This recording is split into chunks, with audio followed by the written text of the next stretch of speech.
Welcome to the Banker Lamp. Please enjoy the video. Begin by verifying your style sheet link is correct and active. Inspect the HTML head for a link tag using rel equals stylisheet and a valid href path. Open your browser DevTools and view the Network tab to confirm the CSS file returns a 200 status. If you see 404 or 500 errors, the file path or server is wrong. Disable caching by hard reloading or using the DevTools Disable Cache option. Ensure the href is relative or absolute as intended. Next, check CSS specificity and rule order in your page. Right-click an element and inspect computed styles to see which selector currently applies. Remember that inline styles and later stylisheet rules override earlier declarations. Increase specificity by using a more detailed selector when necessary.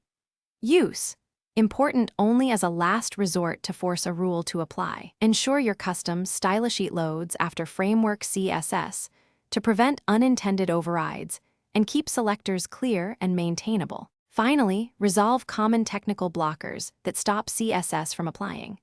Confirm your server serves the file with a MIME type of text/CSS to avoid browser rejection. Scan the CSS file for syntax errors such as missing braces, semicolons, or unmatched quotes using a linter. Verify media attributes on link tags and add import rules are not limiting application with min-width or print media queries. Test by temporarily stripping complex selectors and reintroducing rules to isolate the issue quickly.